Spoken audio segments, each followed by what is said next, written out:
Ah, where were we? Okay, so just for the benefit then of the viewers, we were speaking for about 10 minutes and I failed to press the record button. And so I'll start again. And what I'll do is I'll sort of fire away rapidly what I said before. And so basically, I introduced you as your mate Tom, and you're from Australia, and you've got your own channel, which I consider to be a really good channel. It's fantastically produced. There's a lot of thought and time and effort goes into it. You do your research. You've had your experiences. You know what you're talking about. And you're a smart guy. And so the world needs more people like you. And it's a crying shame that, unfortunately, that there isn't a great deal of people like you, which speak very, very sensibly about this stuff. And so for the benefit of my viewers, then you can see Tom's channel and how he's speaking about psychedelics and his experiences, which will scare the fuck out of most people, I would think, as they did you. And Yes. so I was engaging you with the horrors potentially which people can experience via psychedelics, and I spoke about Scott from Ayahuasca Magic and how, having had a good number of ayahuasca ceremonies, which were going great, and he was feeling all enlightened and getting all the positive benefits from it, then he considered that he had some sort of an attachment that he couldn't get rid of, and this is why he created his site, and he talks about the dangers of ayahuasca. And he struggled with these psychic attacks for about 2 years. And for those who aren't familiar with Scott from Ayahuasca Magic, then you can look at his channel and you can see that he speaks about manifestations of demons and even Jesus at some stage in real time, in everyday consciousness. And so this potentially is a very peculiar, perplexing and terrifying thing for people to consider, because the thing I love about psychedelics, in my experience so far, you go into them and you come out and you can go, thank God I'm back. It was great, but I wouldn't want to stay there, and I wouldn't want a relationship with anything that's in there in my everyday matrixial consciousness, because it will fuck with your head. It just doesn't work having these other dimensions mixing together.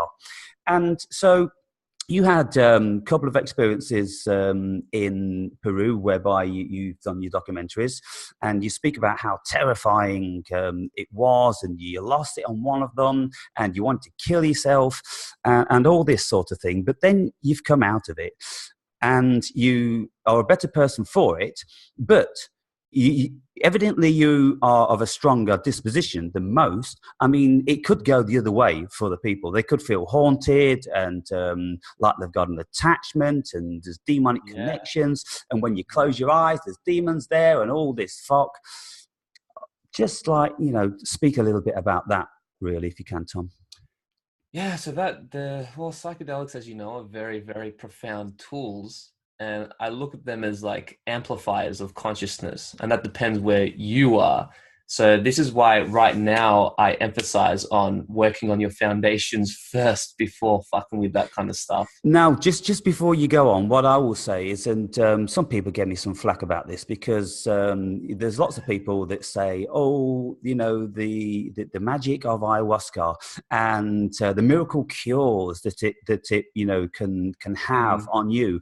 And when you watch these ceremony documentaries, videos that people make, people go there and you'll see the caliber of people. There's a lot of broken souls, and some of them actually say, I've tried to kill myself. If this doesn't work, then there's nowhere for me to go. And so they're putting everything, they're investing everything into this potential of curing them through this psychedelic experience. But what I said is that, and I haven't experienced ayahuasca, but of course doing psilocybin and DMT, then We did Very similar. a similar Yeah. thing. Yeah. And so what I say is, and what has helped me along, I'm absolutely positive, my deep understanding of human psychology.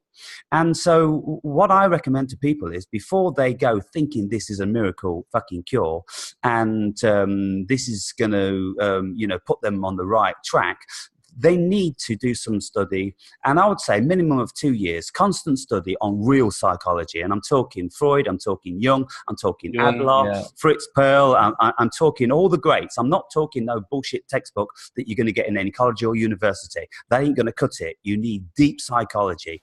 And so, I mean, Yeah. Jung is the man, but you've got to put 2 years into other psychology before you're going to get your head around that guy. And so that, 100%. yeah, that's what I say. Know thyself. Know thyself. Take a leaf Yeah. out of Socrates.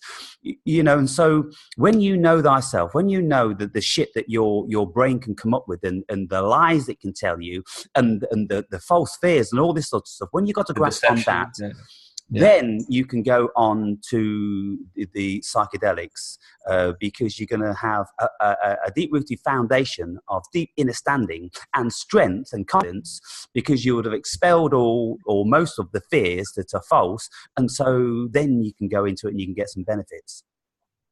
Yes, 100%. Like you said, it's important to work on your foundation, deep psychology, learning a little bit about the nature of reality. I would recommend learning the 7 Hermetic principles, just to have a broad understanding of how this reality works. And one of those principles is the law of polarity, right? And for one thing to exist, it has to have an opposite. And the thing about a lot of the people in the ayahuasca community is they look at ayahuasca as pure. It's this benevolent, healing mother figure. And it's like, it can be, but there's also a polar opposite of that as well. It can also be a malevolent, demonic kind of thing. Such is the nature of the universe. Such is the nature of the mind. Such is the nature of the universe. And the more extreme it goes on one end, the more extreme the potential it has on the other end. And this is why it's very, very crucial to work on your foundation. Because if you've got a toxic body and you don't take care of yourself, you don't understand about deep psychology and the nature of reality, then guess what's going to be projected onto your psychedelic experience? All those delusions and deceptions. And the experience can feel so real. That's the thing. It can feel so freaking real that you're convinced that that is the truth of reality or whatever. And if you've got a shady kind of foundation, then you're going to have a shady psychedelic experience. And if you've got unresolved issues from your childhood, then this sort of stuff is going to be made prominent, because the whole premise of psychedelics is it teaches you about yourself, your deep-rooted self.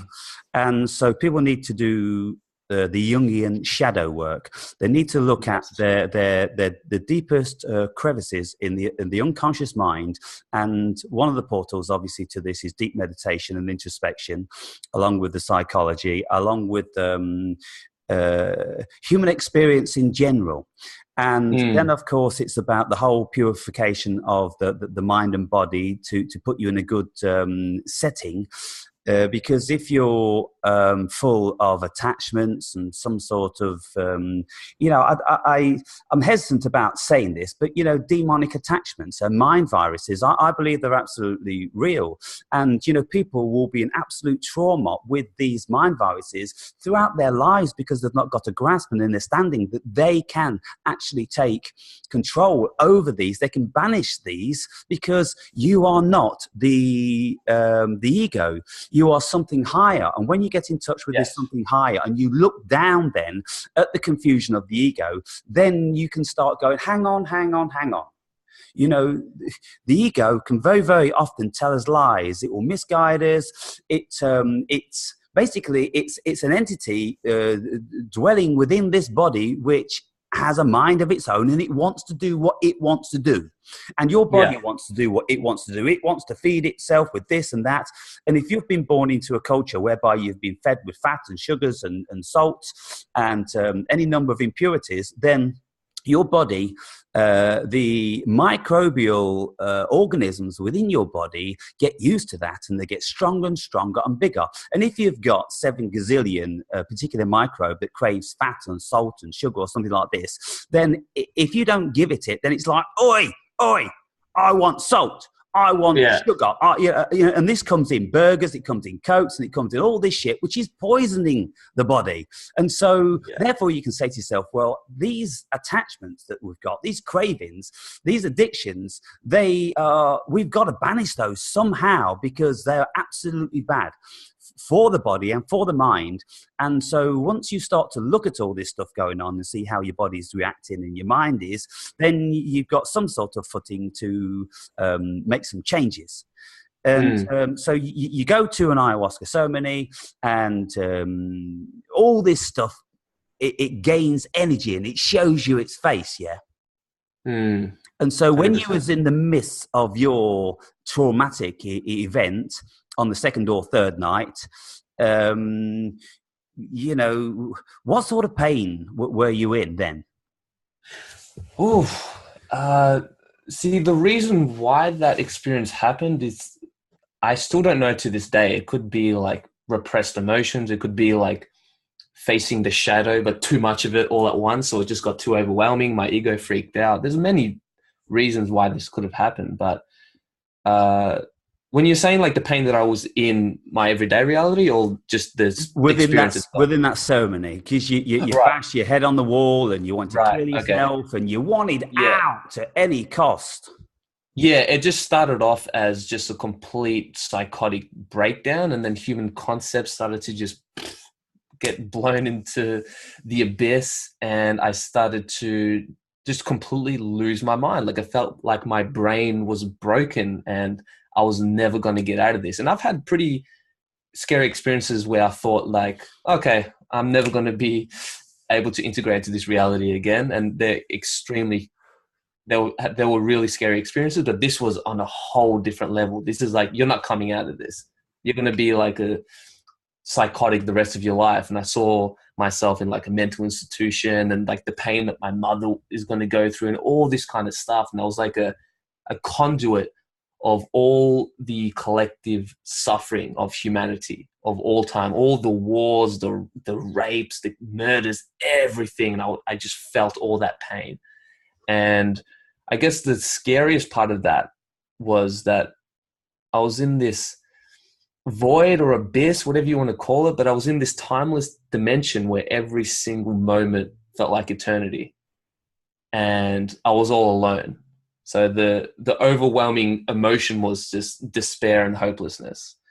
And there was no entities. It was just me alone in the universe, which is it's scary, man, because people think that like, and of course demons and negative entities, they're scary, don't get me wrong, but the abyss, that's something else, man. Yeah. Yeah, to be Definitely. alone. And I've experienced this on, I think it's my second DMT trip, whereby, I had this whole solipsism thing going on, whereby it was me. I'm the creator. It's kind of like, holy fuck, it's been me all along. This is where I've been for a billion years, and I've created this sort of apparition to experience something, to forget all the knowledge that I know. And it really is immensely perplexing. Duncan Russell has spoken about feeling the trauma of the whole world, the absolute pain and distress of the whole world forever. My goodness, unimaginable. And you would think, coming back from an experience like that, you would have aged about 50 years during. Yeah. Like the first thing I did actually when I came back to this reality, like, of course I was traumatized and shocked, but I just laughed. Maybe that's just my defense mechanism. Like, oh, okay, I feel a bit silly now. I'm back. But I didn't actually realize the severity of that trauma until like a month later. I thought I was all good. I'm like, yeah, it was fucked up. It was scary, but I'm back here. I'm good. But that was just my defense mechanism. It took me a while to process like, no, I'm not okay from that. That's pretty messed up. And it was really scary because I went with my girlfriend who drank ayahuasca as well. And I was so convinced that I had either two choices: be psychotically depressed and crazy the rest of my life, or kill myself. And I'm like, well, the logic answer would be to kill myself, because how can I live like this? I can't. It just would not be a good quality of life. And I remember saying goodbye to my girlfriend as if that was going to be the last time I've ever seen her. And it was just, it was rough, man. I was just going, just completely insane. I just went bonkers, and I just wanted to get out. I was demanding the facilitators for like a gun, like get a gun to my head, get a gun to my head. I just can't be here anymore. It was just too much. Every Yeah. single moment was just too excruciating. It just wasn't worth it. Even, yeah, it just wasn't worth it. I'm like, get me the fuck out of here. I can't do this. And then, yeah, eventually I just went a bit, started banging my fists on the wall and my head, and then they held me down. And then, yeah, eventually it went down, and I felt a bit silly afterwards, but it was just too overwhelming, man. Yeah, it was just too much. But a few days later, was it 3 days later, you went back in again? Yes. So And absolutely commendable to do that. Most people would have grabbed their bag and fucking never looked back. yeah, that's what the facilitator said. He's like, yeah, I thought you would have packed your bags the next day. And I'm like, as much as I do, it's like, I don't want that to be my last experience. Like, Yes. surely I just had that little bit of faith that it was going to go full circle. And I did go back. I didn't have much of an experience. And then the ceremony after that, it kind of all made sense. I don't know if it was just my ego justifying that experience, or whether it was this profound thing. But a lot of it were lessons that I already knew. And a big part of that was like, no, I don't kind of need this anymore. I don't know why. There was no reason for me to go back, to be honest. I Yeah. just did it because I thought I did. I'm like, I was going through a lot of turmoil in my life leading up to that. And I'm like, nah, this is going to help me, resolve this, this, and this. But then that was just an excuse that my ego attached to, when really, yeah, I've got the power to do everything I need. Yes, exactly. And so it's poignant to note that you have expressed that you were the most terrible of people. You even went as far to say that you was a psychopath and a narcissist and all this sort of thing. And Mm. so when you On the feel, outside, anyway. Yeah. yeah, when you've got deep distress going on like this, then it seems like grasping at something. Well, maybe that will cure me. And in your particular instance, you had certain realizations about it, and you come out of it, and it's a marvelous experience. And you went back again to do it again, and it seems to me that for you it worked because the position that you're at now is commendable. And so for some people, then it does work. You can come out of it receiving the knowledge that you needed to receive and to go forward Yeah. with your life and get more stability. But there are other people that don't manage to do that. And so, No, I've heard horror stories. It's not pretty. yeah. So, yeah, And it's really, so what I think, I mean, you said it's kind of like, oh, I knew it already. You see, when I'm taking, say, like, 3.5 or 4.5 grams of psilocybin, and I get to all these things that keep coming back to me, and I know them, but what happens is in the everyday life, you suppress these things. And yeah. the thing that I always mention is that in, my psilocybin always tells me that I should be closer to my daughter. Because I'm always living abroad. And, that evidently plays on my mind. I dream a lot about her, and I speak with her every Yeah. day. But this, connection whereby I'm watching her and I'm seeing her grow and all this sort of thing, I've lost that. And so that kind of haunts me. And so when I have these psilocybin experiences, then it tells me what is haunting me. And so what Mm. was haunting you is, for some reason, you've got this notion of, your biggest fear, your room 101. I don't know whether you remember the film George Orwell, 1984. I think it's in that film. But what happens is ultimately, if you're a bad boy, then they will give you your room 101, and they will put you in this room with your worst nightmare. And his was rats. And so your worst nightmare was losing your mind.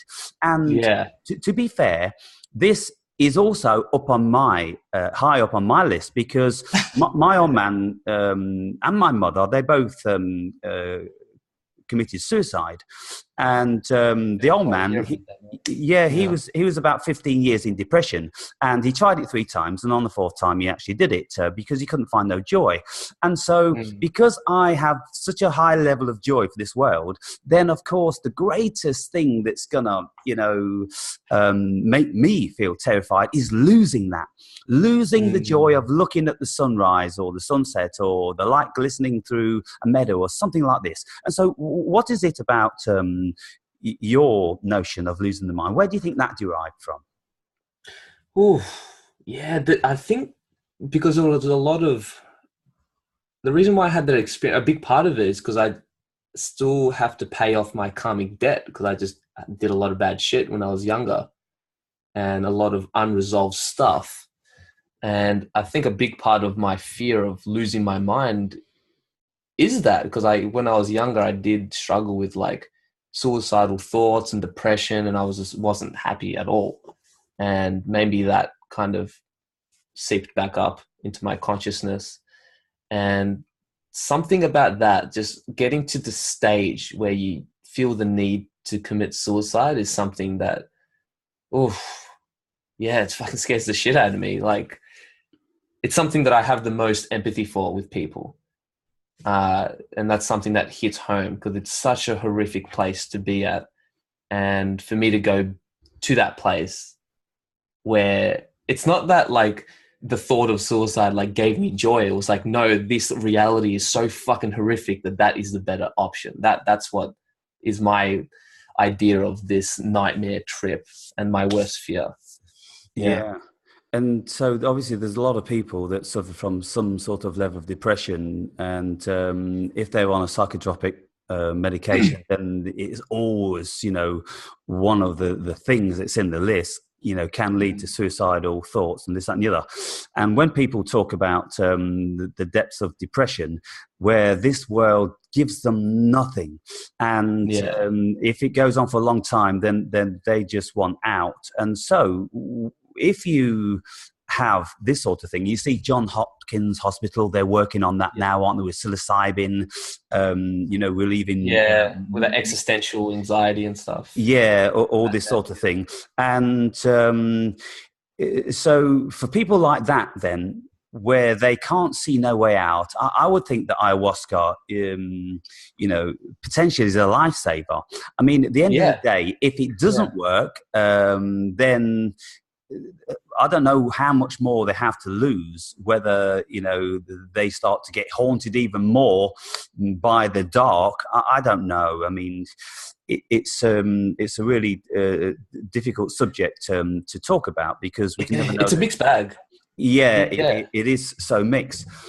But just Because leading on. ayahuasca can save someone's life, destroy another. It's like so hard to tell, like whether it's going to help someone or not. Yeah, and that's the thing about it. It's kind of like, you throw the dice. And Yeah.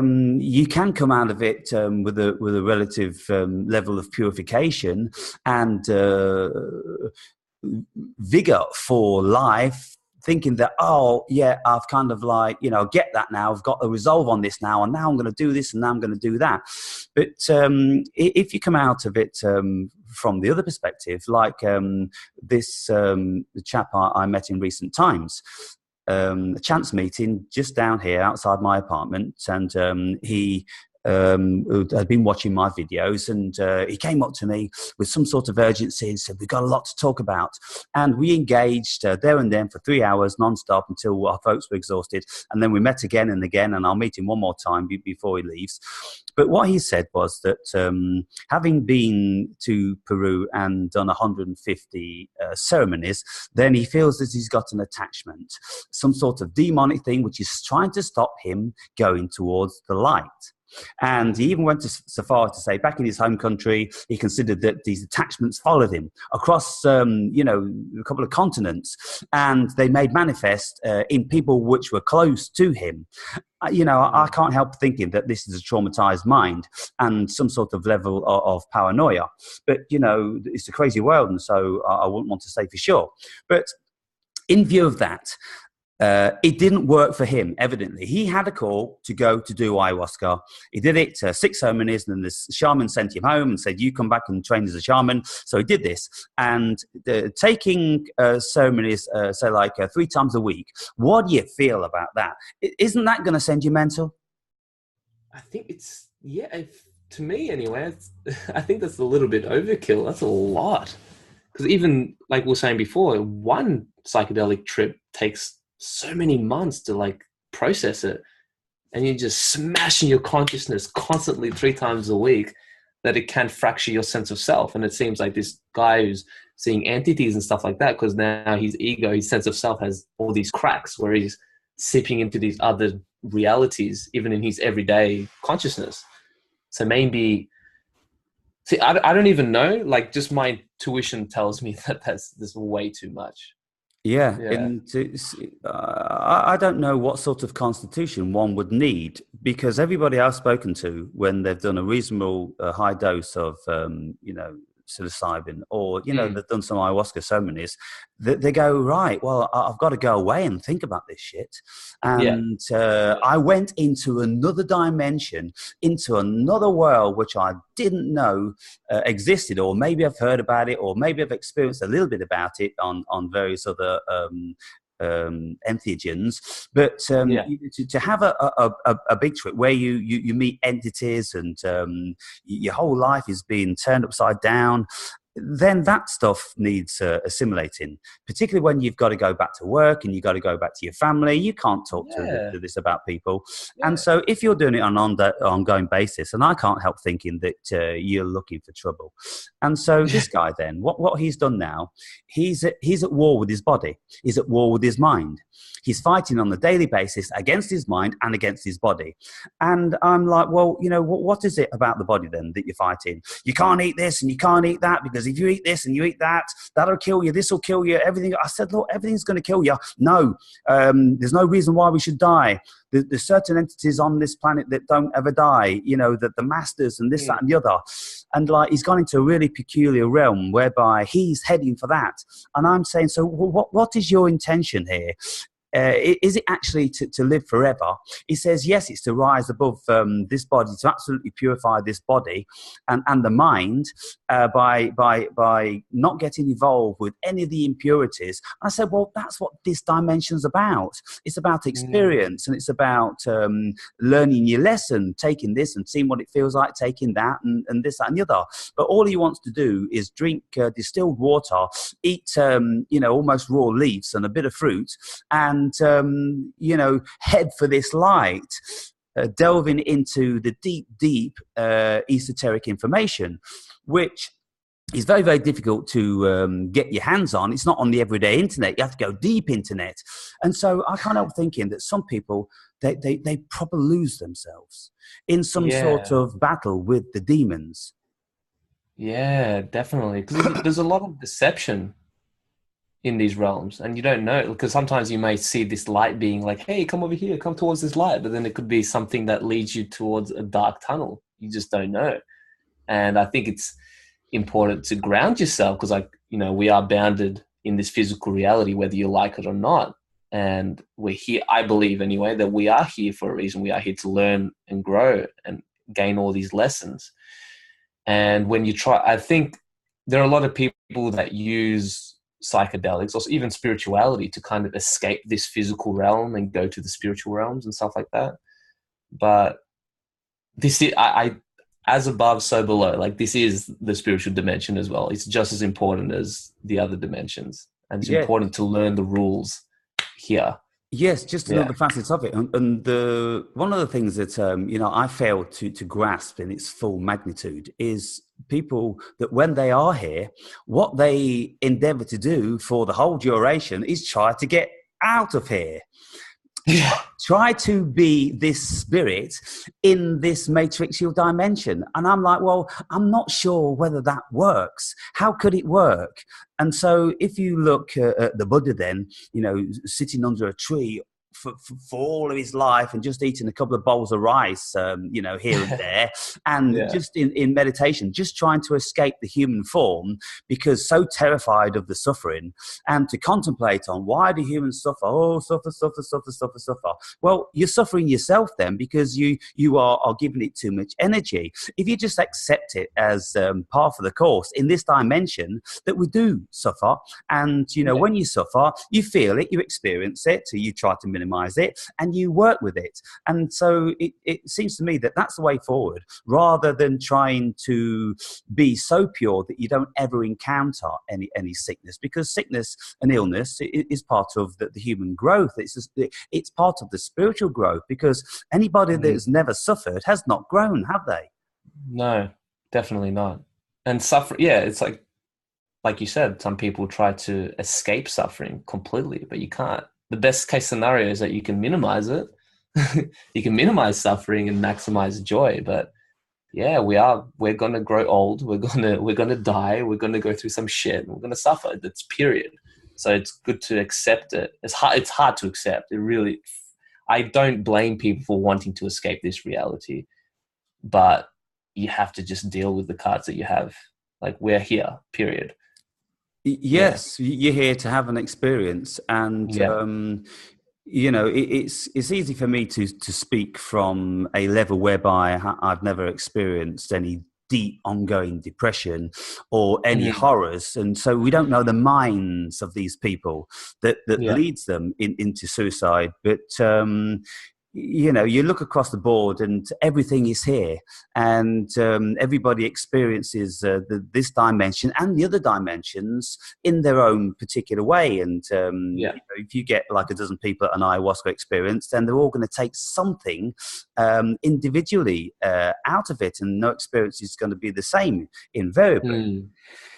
Yeah, so not to get too deep into the negative aspects of the psychical realm.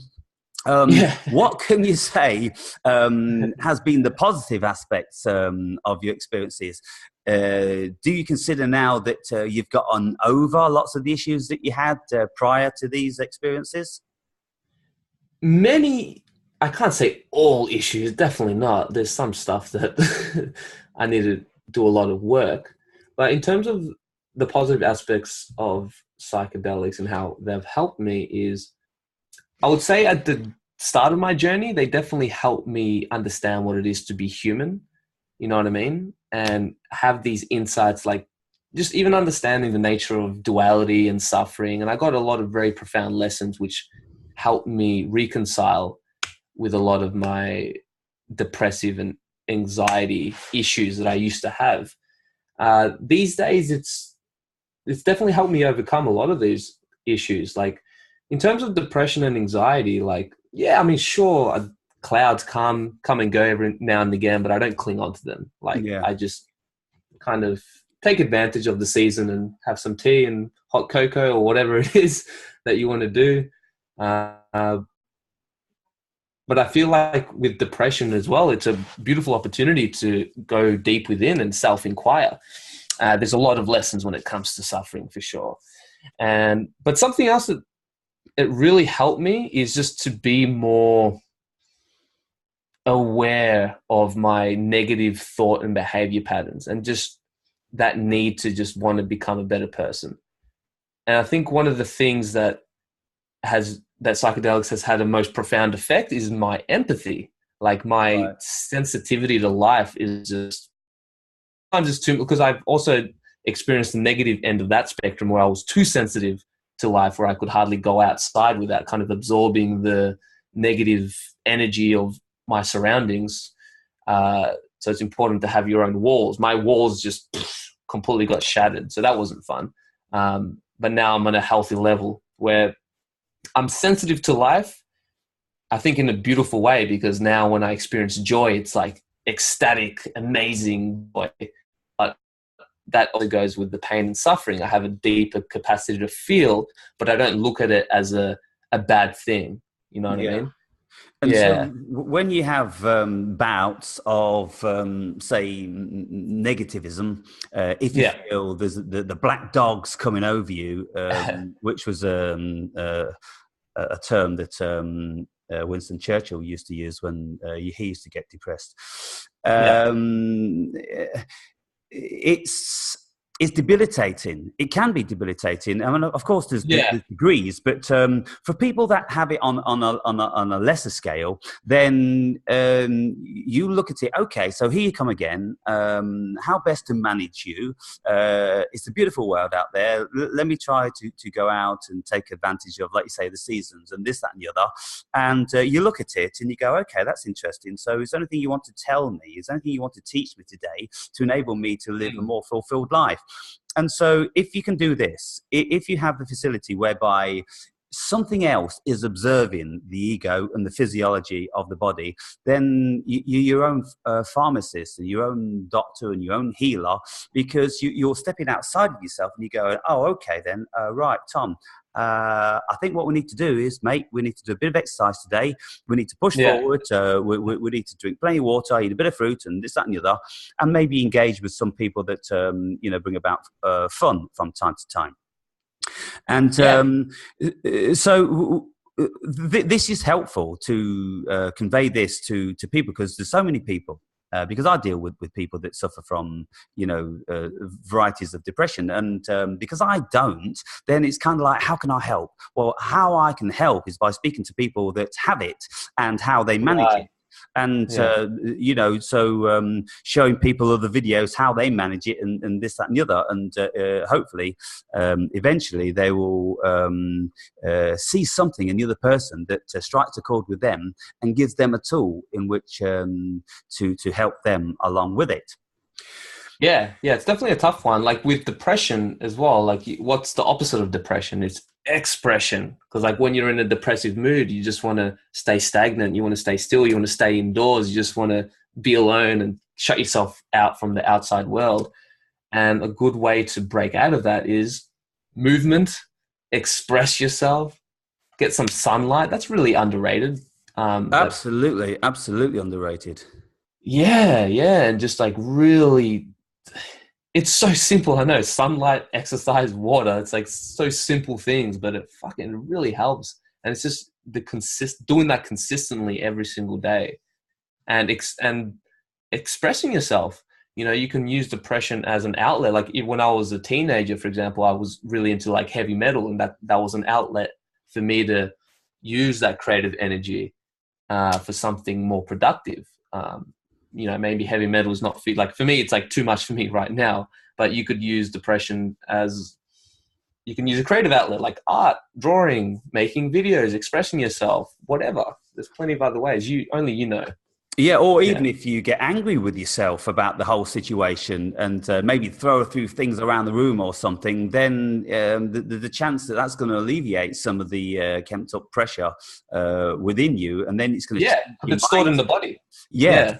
yeah. So these days, then you seem to be very bright and positive about life, and you seem Most of the time. Yeah. you seem to have an enormous amount of time to compile these videos, because you know the nature of my videos. I just stick the camera in my face and then I bang it up. I don't have the aptitude, the knowledge, or the inclination to do things on the level that you do, but it works in this day and age, because this is what people want.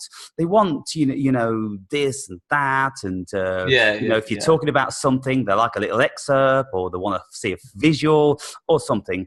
And so, I looked and I thought, wow, I'd like to be able to do it.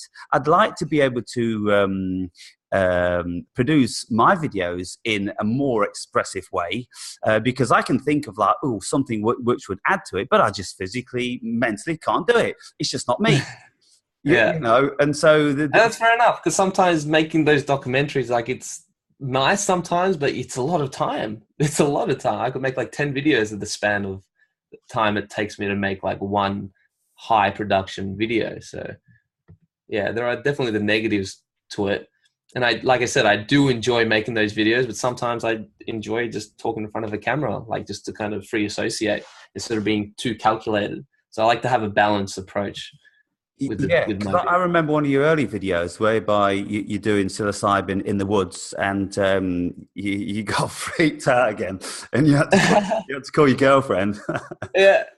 She came out to give you a hug, and I'm like, it's kind of cute in a way, because it gives you an extra bond with the people around you, doesn't it? It stops you from being insular. And if the people that love you are close to you, they feel as if they're losing you, like many of your family members did when you announced that you was going to go to Peru, and they're telling you, Yeah. come back mad, and this, that, and the other. Yeah. And so they can feel that, we're losing Tom. But then when you have a bit of a negative experience in one of these realms, and you hang on to them, and it's kind of like, I'm glad to be a part of this, then it is beneficial for them, because Yeah. it increases the level of bond. And so then they can say to themselves, well, I mean, okay, so if you didn't have that negative experience, then he wouldn't have expressed how much he needed me in that moment in time, and so that's a good thing, Yeah. isn't it? To keep this human bonding thing, because I've gone through Yeah. experience Definitely. with Paul, with psilocybin, and in the early days, man, it fucked with our heads, and we got really fucking insecure about ourselves and Yeah. each Right. other and the world. And then when you sort of, yeah, you You went come, back to that place. yeah, you fucking go out there, and then you start questioning the friends around you. You start thinking, are they demons? Why am I friends with this person? Have Not they, mad. yeah, have they come to infiltrate me or take me on another path? And you start to question then your own strength and your direction.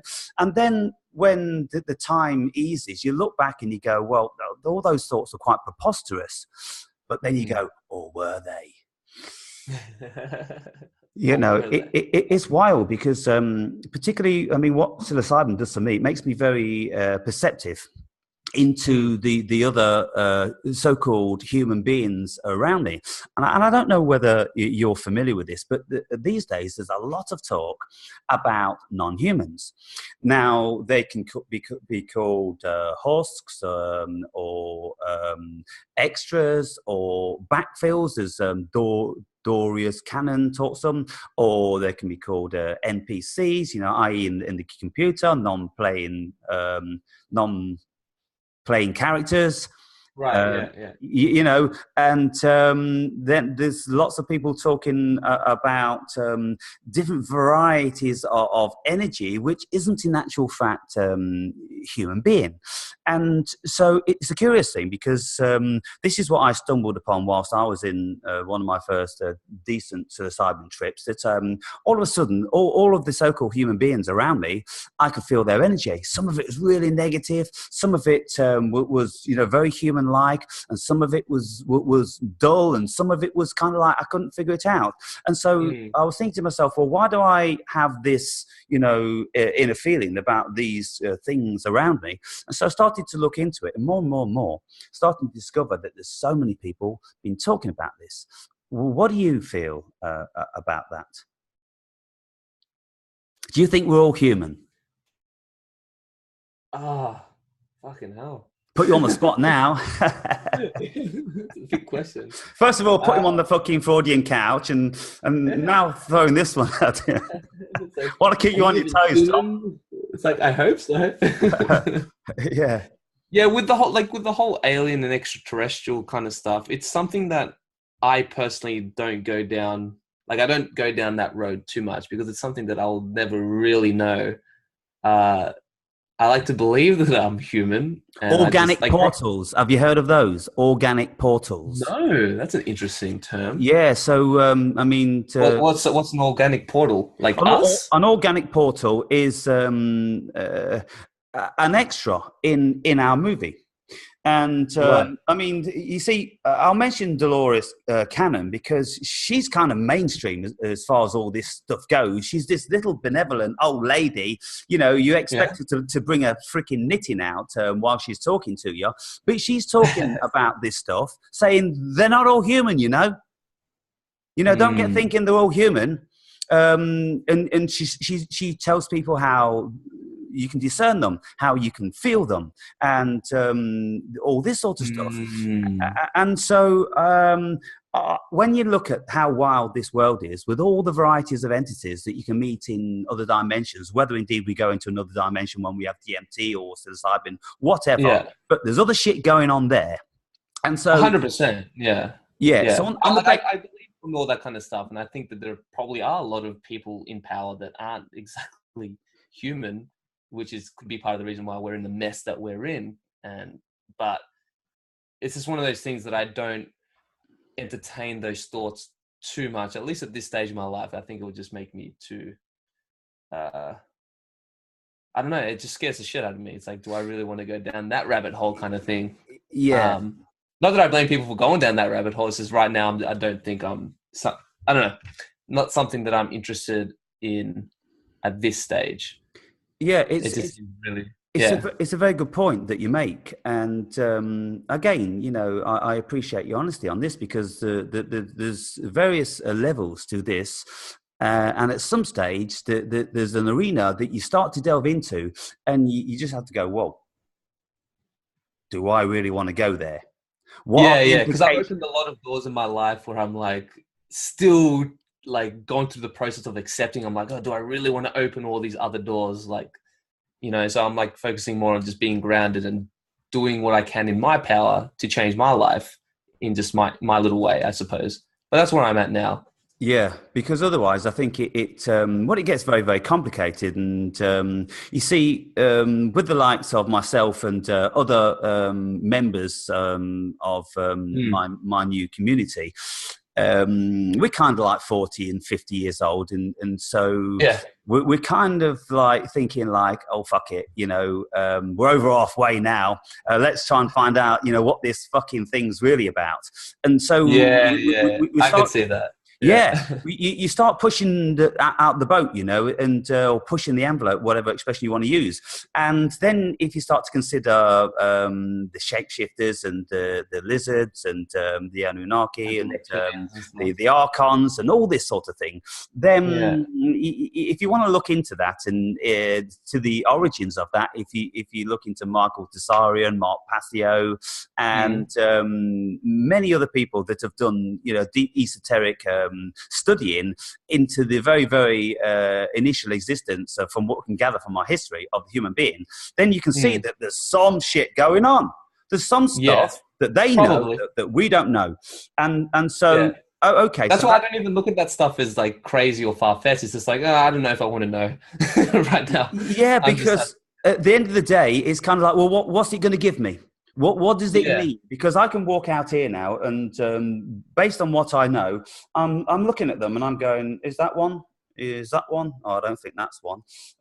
And you engage with people. You get yeah, in a lift with somebody, and they're like that. yeah. And I'm like, oh, come on. What is it with lifts where people get into a small confinement like that, and all of a sudden they just go into some sort of sleep mode? And you try to engage with them, conversation, and they're all out of sorts. I mean, it's kind of like, how dare you try to engage me in such close proximity where I can't escape, and it's really Yeah, perplexing. it's so true. Yeah. And you think to yourself, come on, you're not fucking human, because you're Yeah. afraid of the human interaction because it's too much for you. Because it's like in Men in Black, when Will Smith goes into to see one of these fucking encephalopods or whatever he calls them. Yeah. He knows him to be an alien, and he knows him to be a gun runner. And so he says, have you sold a such and such to such and such? And he's like, no. And then when he starts to ask him too many questions, it gets too much for the alien. All of a sudden, his fucking head blows apart, and then the real thing comes out. And so, you can't help thinking that when you look around this world, then we're in a very, very peculiar dimension. And when you've had psychedelics, then Yes. everything becomes feasible. Absolutely everything becomes feasible, and it doesn't matter what bizarre notion anybody can come up with, like Philip K. Dick or Rudolf Steiner. I don't know whether you're familiar with Rudolf Steiner. No, no, I'm not. Yeah, he was a writer from about 100 years ago, and he created all these kind of like these eco farms for people, and they're still going on today. Oh, right. Yeah, Steiner Okay. retreats, and he said that all the entities emanated out of the planets, out of Venus and Saturn, and Saturn is big in David Icke stuff, and it's got a real symbolic pull and energy on this dimension. And so when you get into all that sort of stuff, you get absolutely wild, and then you say to yourself, okay, right, I've got to go and do some shopping now. Yeah. Or got to go and peel some fucking potatoes, Yeah. What the fuck's going on? And you look at what you're doing, and That it's so preposterous.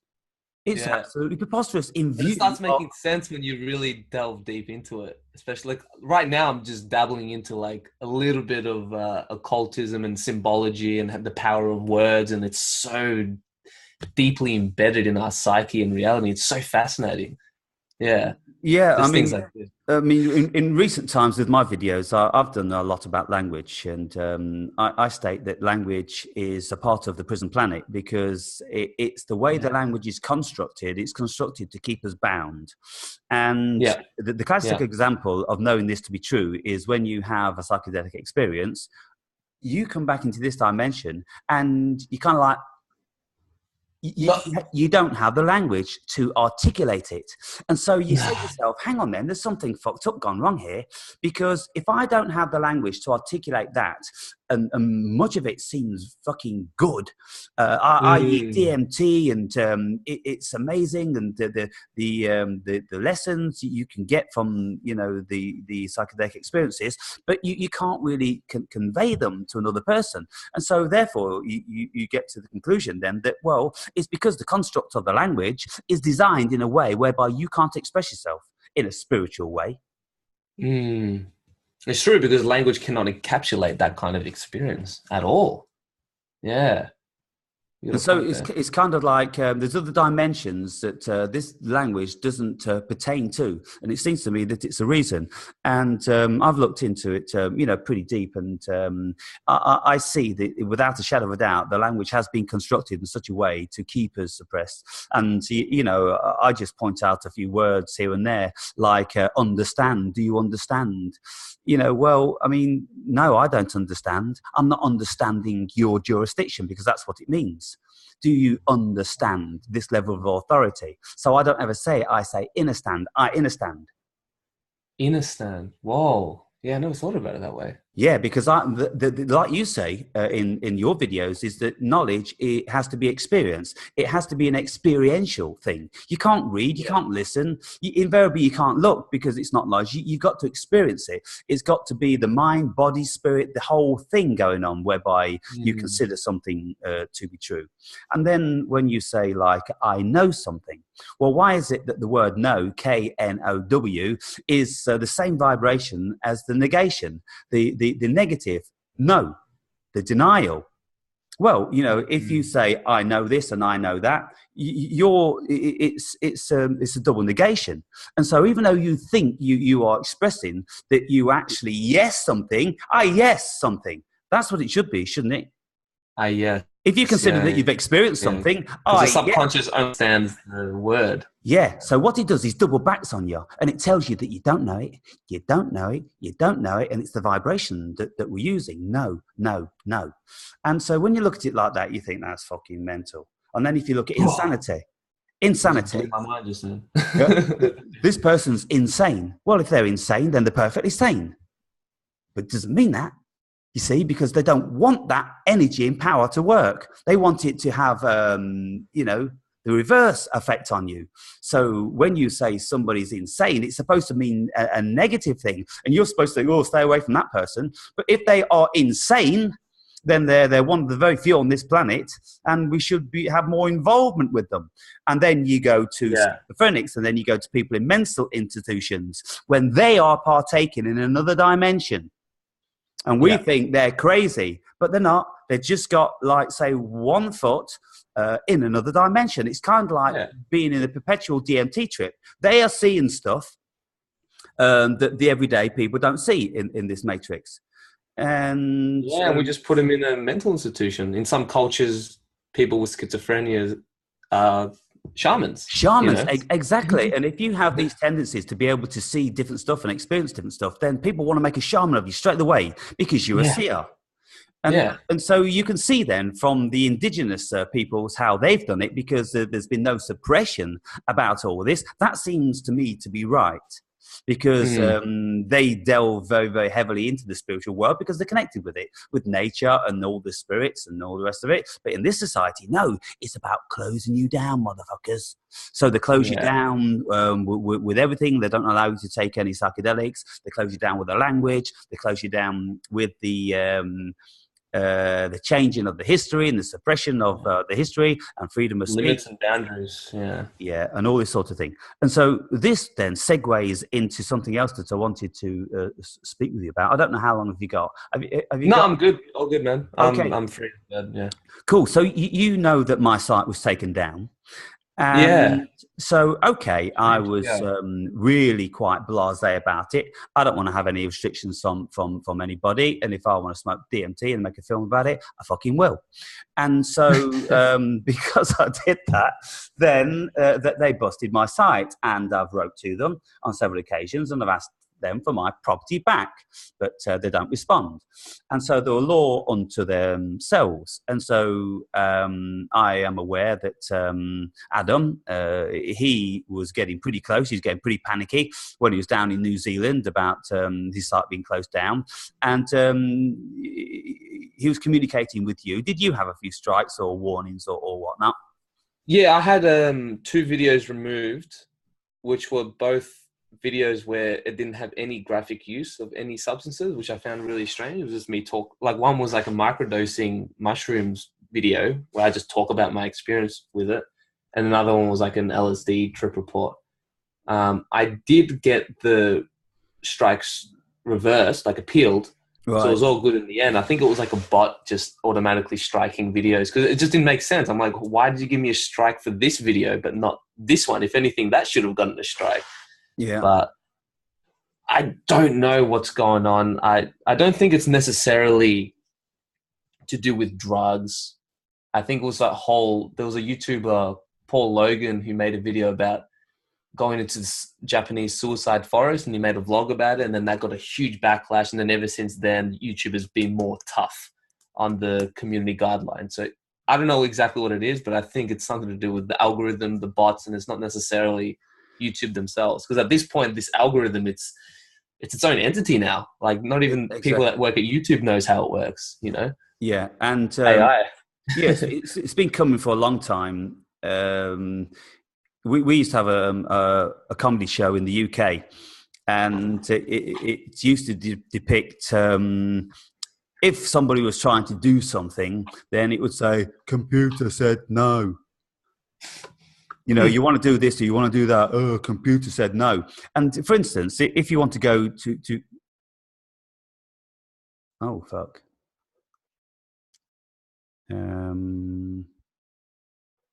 Okay, so Paul.